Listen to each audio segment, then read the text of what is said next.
নবম শ্রেণী পর্যন্ত আবেদন করতে কি কি প্রয়োজন এই বিষয়টি ক্লিয়ার করার জন্য আমি আজকে এই ভিডিওটি তৈরি করেছি। Mohammad Jasim, new tech IT চ্যানেলের পক্ষ থেকে, আমার ওয়েবসাইট লেখাপড়াচাকরি.com।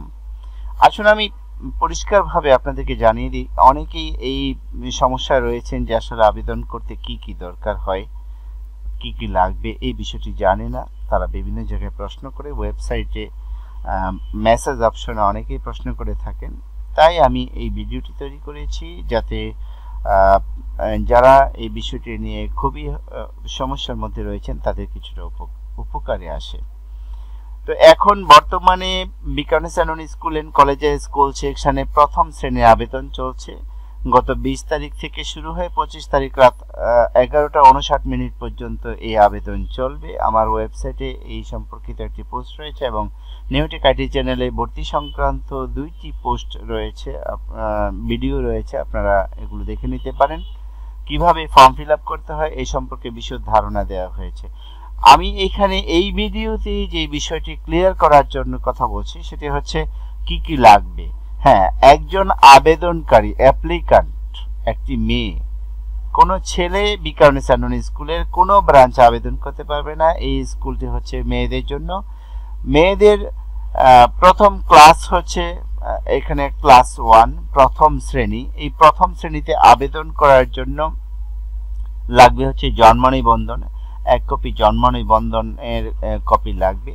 অর্থাৎ আবেদনকারী মেয়ের জন্য জন্ম নিবন্ধন থাকা বাঞ্ছনীয়, অবশ্যই থাকতে হবে। 1 কপি ছবি লাগবে। কম্পিউটারে যখন আপনি আবেদন করবেন সামনে জন্ম নিবন্ধনের কপি নিয়ে বসতে হবে। 1 কপি ছবি লাগবে। পিতা এবং মাতার জাতীয় পরিচয়পত্র, যদি না থাকে পাসপোর্ট। যদি জাতীয় পরিচয়পত্র না থাকে তাহলে পাসপোর্ট হলেও চলবে। তাহলে জাতীয় পিতামাতার লাগবে হচ্ছে জাতীয় পরিচয়পত্র অথবা পাসপোর্ট। আর জরুরি যে বিষয়, অন্যান্য যে জরুরি বিষয়গুলো রয়েছে সেগুলো হচ্ছে আপনার ক্যাচমেন্ট। আপনার যদি কোনো কোঠা থেকে থাকে তাহলে কোঠা সিলেকশন করতে আপনার কিছু ইনফরমেশন লাগবে। এই বিষয়ে কোঠা সম্পর্কিত বিষয়টা আমি বলে দিচ্ছি। কোঠা যখন কেউ যখন কোঠা দিবে, কোঠার মধ্যে রয়েছে হচ্ছে বোনের কোঠা রয়েছে। এখানে আপনারা দেখতে পাচ্ছেন বোনের কোঠা। যদি বোনের কোঠায় আবেদন করে তাহলে, অর্থাৎ এটা কি বোনের কোঠা মানে হচ্ছে যে আবেদনকারী তার বোন বিকানেসার যে কোনো ব্রাঞ্চে যদি লেখাপড়া করে থাকে, ভর্তি হয়ে থাকে, তাহলে সেটা হবে বোনের কোঠা প্রযোজ্য। অর্থাৎ তার বোন, আপন বোন, সিবলিং, আপন বোন ওই স্কুলের যে কোনো ব্রাঞ্চে লেখাপড়া করলে তাহলে সেটা বোনের কোঠায় প্রযোজ্য হবে। বোনের কোঠায় আবেদন করতে গেলে বোনের যে স্কুলের আইডি আছে ওই আইডি নাম্বারটি ফর্মের মধ্যে ইনপুট দিতে হবে এবং সার্চ দিলে বোনের সমস্ত তথ্যগুলো সেখানে চলে আসবে। তো এই হলো বোনের কোঠায় আবেদনের পদ্ধতি। মুক্তিযোদ্ধার কোঠা যদি হয়, এখানে পরিষ্কারভাবে প্রথম শ্রেণীর যে আবেদনের বিজ্ঞপ্তিটি প্রকাশ হয়েছে এর মধ্যে FQ মুক্তিযোদ্ধা কোঠা, ফ্রিডম ফাইটার কোঠা, মুক্তিযোদ্ধার কোঠা। এই কোঠার জন্য প্রার্থীকে মুক্তিযোদ্ধা মন্ত্রণালয় থেকে প্রাপ্ত মূল সনদের সত্যায়িত কপি জমা দিতে হবে। মুক্তিযোদ্ধা দাদা হলে বাবার ন্যাশনাল আইডি এর ফটোকপি এবং মুক্তিযোদ্ধা নানা হলে মায়ের ন্যাশনাল SSC অথবা SSC সার্টিফিকেটের সত্যায়িত কপি জমা দিতে হবে। মা SSC পাস না হলে মায়ের বিবাহের কাবিননামা সত্যায়িত কপি জমা দিতে হবে। এই হচ্ছে মুক্তিযোদ্ধার কোঠায় সিলেকশন করা হলে এই তথ্যগুলো দিতে হবে। ক্যাচমেন্ট এরিয়া, সেবা অঞ্চল, কোঠা। এই কোঠার জন্য প্রার্থীকে নিজ বাড়ির ক্ষেত্রে ইলেকট্রিক বিল, যদি নিজের ক্যাচমেন্ট এরিয়ায় যদি নিজের বাড়ি থাকে তাহলে সেই বাড়ির ইলেকট্রিক বিলের কপি জমা দিতে হবে। আপনার বাড়ি নেই, শুধু প্লট আছে, ঘর বাড়ি নেই, ইলেকট্রিক বিল নেই, আপনি আবেদন করতে পারবেন না। ভাড়াটিয়ার ক্ষেত্রে ইলেকট্রিক বিল ও বাড়ি ভাড়ার চুক্তিপত্র। আপনি বাড়িওয়ালা থেকে ইলেকট্রিক বিলের একটি কপি নেবেন, ওই কপির একটি ফটোকপি আপনাকে জমা দিতে হবে এবং বাড়িওয়ালার সাথে ভাড়াটিয়া যে চুক্তিপত্র হয় 100 টাকা 3টি স্ট্যাম্পে আপনার ডিড, একটি সম্পূর্ণ ডিড থাকতে হবে, ভাড়াটিয়া চুক্তিপত্র। এই ডিডের একটি ফটোকপি জমা দিতে হবে এবং ডিডের মূল কপি আপনার ভাইবের সময় জমা দেখাতে হবে। ফর্ম জমা দেওয়ার সময় মূল কপিটা দেখাতে হবে। সরকারি কর্মকর্তা ও কর্মচারীর ক্ষেত্রে ইলেকট্রিক বিল ও অ্যালটমেন্ট এর সত্যায়িত কপি জমা দিতে হবে এবং আবেদনপত্র জমা দেওয়ার সময় মূল কপি প্রদর্শন করতে হবে। প্রতিবন্ধী কোঠা, এই কোঠার জন্য প্রতিবন্ধিতার প্রমাণস্বরূপ যথাযথ কর্তৃপক্ষের প্রত্যয়নপত্র দাখিল করতে হবে।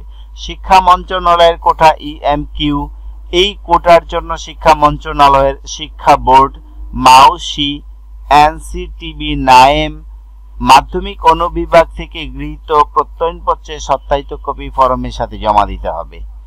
এই ছিল কোঠায় আবেদন করার বিস্তারিত তথ্য। তাহলে আমরা যেই জিনিসগুলো জানলাম সেগুলো হচ্ছে আবেদনকারীর জন্ম নিবন্ধনের কপি থাকতে হবে, অবশ্যই জন্ম নিবন্ধনের কপি সামনে থাকতে হবে। জন্ম নিবন্ধনের নাম্বার ফর্মের মধ্যে ইনপুট দিতে হয়। তারপর পিতা মাতার জাতীয় পরিচয়পত্র অথবা পাসপোর্টের ফটোকপি আপনাকে জমা দিতে হবে। তারপর আবেদনকারীর এক কপি ছবি ফর্মের মধ্যে আপলোড করতে হবে, আবেদন করার সময় ফর্মের মধ্যে আপলোড করতে হবে। এই বিষয়গুলো অবশ্যই থাকতে হবে। স্কুল থেকে একটি SMS বিভিন্ন সময়ে SMS পাঠানো হয় শিক্ষার্থীকে। এই SMS এর জন্য একটি valid mobile number form fill আপের সময় SMS মোবাইল নাম্বার প্রদান করতে হবে। বাবা এবং মায়ের আলাদা আলাদা মোবাইল নাম্বার ফর্মের মধ্যে প্রদান করতে হবে। SMS এর নাম্বার এবং বাবার নাম্বার বা মায়ের নাম্বার যেটাই হোক এক হলেও কোনো সমস্যা নেই। তো এই হলো। তারপর হচ্ছে বর্তমান ঠিকানা এবং স্থায়ী ঠিকানা আবেদনপত্রের মধ্যে বিস্তারিত সুন্দরভাবে উল্লেখ করতে হবে। সবচেয়ে গুরুত্বপূর্ণ হচ্ছে যদি কেউ ক্যাচমেন্ট এরিয়ার জন্য আবেদন করেন, আপনার বাড়িওয়ালার যে ইলেকট্রিক বিল রয়েছে এবং আপনি যে বাড়িওয়ালার সাথে ডিড করেছেন ওই ডিডের মধ্যে অথবা ইলেকট্রিক বিলের মধ্যে যে অ্যাড্রেসটি রয়েছে ওই অ্যাড্রেস আপনার বর্তমান ঠিকানায় প্রদান করতে হবে। যদি আপনি ক্যাচমেন্ট দাবি করেন অথবা বর্তমান ঠিকানা আপনি অন্য এলাকায় দিয়ে রেখেছেন তাহলে আপনার ক্যাচমেন্ট যে দাবিটি রয়েছে সেটি গ্রহণযোগ্য হবে না। ক্যাচমেন্টের জন্য আপনার জন্য কোটা প্রযোজ্য হবে না। তো এই ছিল মোটামুটি একটি ফর্ম ফিল আপ করার জন্য যা যা প্রয়োজন। এই জিনিসগুলো হলে একজন অভিভাবক তার সন্তানের জন্য আবেদন করতে পারবেন।